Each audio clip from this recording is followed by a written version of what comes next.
बहुत स्वागत है सारिਆਂ ਦਾ। मैं हाँ सुरिंदर ढिल्ला। हर रोज़ लैंडमार्क इमीग्रेशन तो साडे नाल जसमीत भाटिया जी होंदे ने। बहुत खास शो जसमीत भाटिया जी दे नाल करदे हां। कदी कदी जसमीत भाटिया जी दे टीम दे विच साडे नाल सुरभि जी भी होंदे ने, गुरप्रीत जी भी होंदे ने, करण जी भी होंदे ने। सो टाइम टू टाइम सारिਆਂ दे नाल असीं गलबात करदे हां। और अज सुरभि भसीन साडे नाल होणगे जिहड़े कि जसमीत भाटिया जी दी टीम दे साथी ने। और कोशिश ये है क्योंकि सुरभि होना दा डायरैक्ट इंटरैक्शन स्टूडेंट्स दे नाल रहिंदा है। सो स्टूडेंट्स के लिए ये जानना बड़ा जरूरी होंदा है कि जदों वो लैंडमार्क इमीग्रेशन को अप्रोच करनगे या जदों वो अपनी आइल्स कंप्लीट करनगे ग्रैजुएशन तो बाद या 10+2 तो बाद, तो किस तरह के कोर्सिस उन्होंने ऑफर होंदे ने। सो अज कोर्सिस की गल करांगे। सुरभि जी, सब तो पहला तो मैं ये जानना चाहूँगा कि वो स्टूडेंट जिन्हों ने 10+2 आर्ट्स की है या कॉमर्स की है, उन्होंने किस तरह के कोर्सिस अवेलेबल रहंदे ने, लैंडमार्क किवें उन्होंने कोर्सिस सुजैसट करदा है। जी बिल्कुल sir. So thank you so much sir, पहले तो ये प्लेटफॉर्म देने के लिए। जी बिल्कुल, आज मैं बात करूंगी कि आर्ट्स या कॉमर्स वाले बच्चों के लिए कैसे कोर्सेज रहेंगे।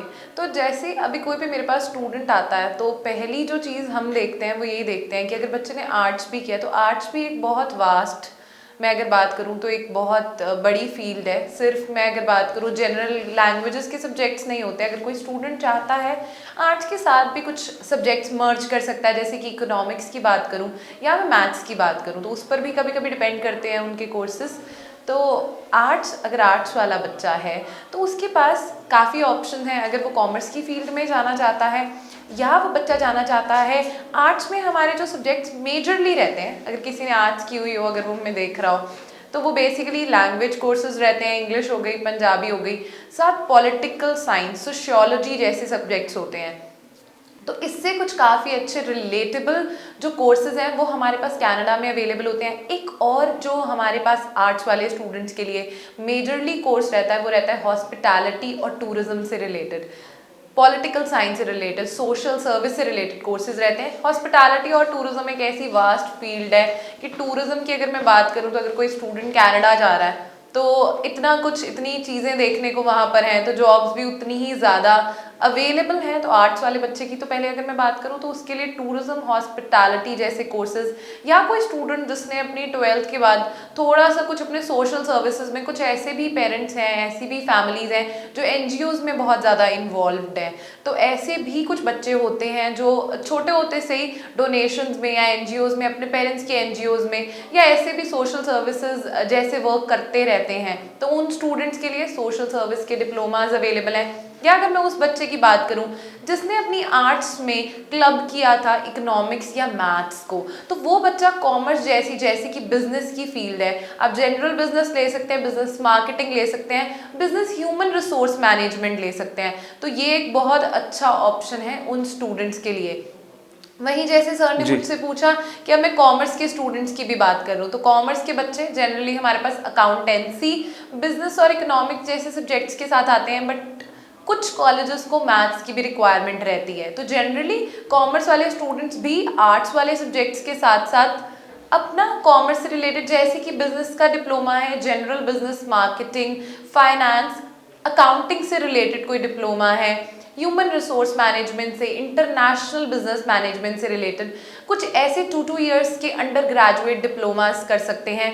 प्लस अगर मैं इन दोनों ही बच्चों की बात करूं तो बैचलर्स डिग्री, हम बैचलर्स डिग्री पर हमेशा जसमीत सर भी फोकस करते हैं कि बच्चे को बैचलर्स डिग्री करना बहुत ही ज़्यादा इंपॉर्टेंट है। तो अगर मैं बैचलर्स डिग्री की बात करूं तो बैचलर्स डिग्री के ऑप्शंस भी दोनों बच्चों के लिए अवेलेबल हैं, जैसे कि bachelors of arts in business, bachelors of arts in hospitality, social services, general bachelors of arts, या अगर मैं बात करूं बैचलर्स उन कॉमर्स वाले स्टूडेंट्स के लिए जो बिजनेस से रिलेटेड जाना चाहते हैं तो BBA, BCom, ऐसे कुछ सब्जेक्ट्स भी अवेलेबल हैं। और मैं कॉमर्स वाले बच्चों के लिए अगर बात करूं स्पेसिफिकली, या आर्ट्स वाले बच्चों के लिए भी, तो UCW, यूनिवर्सिटी कनाडा वेस्ट में बैचलर्स ऑफ कॉमर्स या bachelors of arts in business communications available है, जिसमें बच्चे को 20,000 तक की स्कॉलरशिप्स भी मिल रही हैं।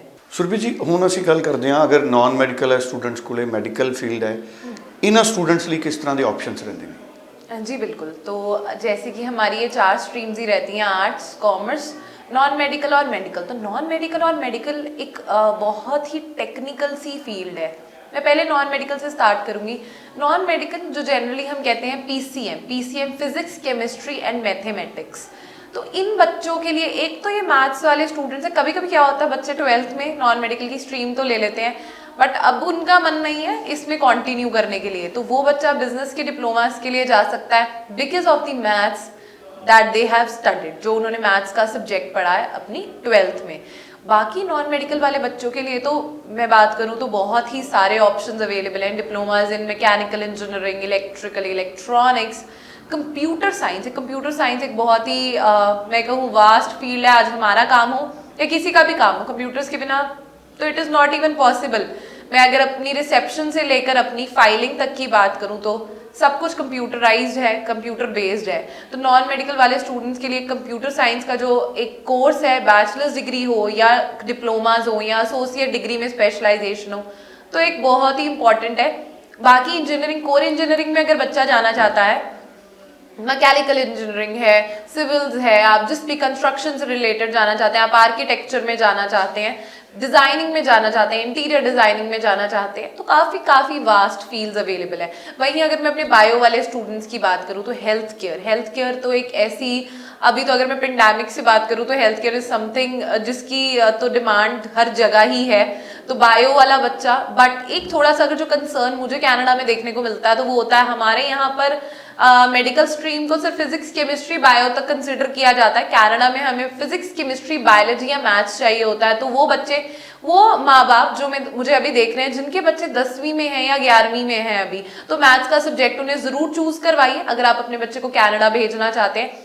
इवन इफ अगर बच्चे ने नहीं मैथ्स किया है तो भी बच्चे के पास बायो से रिलेटेड, बायोटेक्नोलॉजी हो गया या बायो से related health care, early childhood education, कुछ पर्सनल सपोर्ट वर्कर या हेल्थ से रिलेटेड और भी वास्ट हमारे पास कोर्सेज अवेलेबल है। बायोजोलॉजी, bio is not just there for health, it's for plants also, तो उससे रिलेटेड काफ़ी कोर्सेज अवेलेबल हैं। बैचलर्स ऑफ साइंसेज में काफ़ी स्पेशलाइजेशंस अवेलेबल है, चाहे मैं फिजिक्स की बात करूं, केमिस्ट्री की बात करूं या बायोलॉजी की बात करूं। तो कनाडा इज समथिंग, कनाडा की अगर मैं बात करूं तो उनका एजुकेशन सिस्टम बहुत ही बढ़िया तरीके से डिजाइन किया गया है कि किसी भी बच्चे के लिए, किसी भी स्ट्रीम वाले बच्चे के लिए कोई कमी नहीं छोड़ी गई, और कमी भी नहीं छोड़ी गई, साथ ही हर सब्जेक्ट से रिलेटेड एक डिप्लोमा आपको मिल जाएगा या डिग्री आपको मिल जाएगी, जिससे बच्चों को बहुत आसानी होती है अपने लिए एक राइट फील्ड चूज करने के लिए। बिल्कुल लास्ट क्वेश्चन करूंगा मैं सुरभि जी। ਹੁਣ स्टूडेंट्स ਜਿਹੜੇ ਹੁਣੇ ਰੀਸੈਂਟ ਪਾਸ ਆਊਟਸ ਨੇ ਜਾਂ ਪੁਰਾਣੇ स्टूडेंट्स ਨੇ ਕੁਝ ਗੈਪ ਵਾਲੇ, ਹੁਣ ਸਾਰੇ ਕੋਰसेस ਦੇ ਵਿੱਚ ਆਪਸ਼ਨਸ ਅਵੇਲੇਬਲ ਨੇ ਮਈ ਇਨਟੇਕ ਔਰ सितंबर इनटेक के लिए? तो ये आपने जो क्वेश्चन सर पूछा, ये बहुत ही ज़रूरी क्वेश्चन है आज के दौर में, आज के वक्त के लिए मेरे लिए, क्योंकि मई इनटेक एक बहुत ही छोटा इनटेक रहता है। कुछ जो टेक्निकल कोर्सेज है हमारे पास वो सितंबर में ही अवेलेबल होते हैं। तो अगर मैं मई इनटेक की बात करूं तो हाँ, अभी भी कुछ सीट्स अवेलेबल हैं, बट वो उन्हीं बच्चों के लिए हैं जो आज या कल या कुछ टाइम में अपने आप को अप्लाई करने का सोचेगा और ये नहीं सोचेगा कि मैं अभी भी वक्त लगाऊंगा और फरवरी में जाके अप्लाई करूंगा। बाकी बात करूँ सितंबर की भी, तो सितंबर में भी अगर ऐसा कोई कोर्स है जो एक्चुअल में सिर्फ सितंबर के लिए ही अवेलेबल है, तो अगर कोई बच्चा आज ही अप्लाई कर रहा है तो उन बच्चों को भी सितंबर के लिए भी अगर अप्लाई कर रहा है तो आज ही अप्लाई करना है। तो मई हो या सितंबर हो, जो गैप्स पड़ रहे हैं आपके, पेंडेमिक अब जा चुका है, अब आप अप्लाई करेंगे, गया नहीं भी है तो अब आपकी जो प्रोसेसिंग है वो नॉर्मलाइज हो चुकी है। तो अगर आप अप्लाई करते हैं, तो अगर मैं 2020 की बात करूं तो कहीं ना कहीं चलो इतना हाईलाइट नहीं होगा, बट अगर आप अपना 2021 भी वेस्ट कर देंगे और अगर आप 2022 में अपने आप को अप्लाई करने का सोच रहे हैं तो थोड़ा सा लेट हो जाएंगे। मई एंड सितंबर बहुत क्रूशियल, बहुत ज़रूरी इनटेक्स रहेंगे। तो अगर आप अप्लाई करना चाहते हैं, आप लैंडमार्क इमिग्रेशन के ऑफिसेज आइए, जलंधर, मोगा, लुधियाना, अमृतसर, मोहाली जहाँ की हम हैं वो हमारा हेड ऑफिस है। चंडीगढ़ भी आप विजिट कर सकते हैं, गुजरात से है तो वडोदरा विजिट कीजिए। अपने डॉक्यूमेंट्स पूरे लेकर आइए कि हम असेस कर सके, आपको ऑन द स्पॉट काउंसलिंग भी प्रोवाइड कर सके। चलिए, thank you so much Surabhi ji. Thank you so much ji, thank you.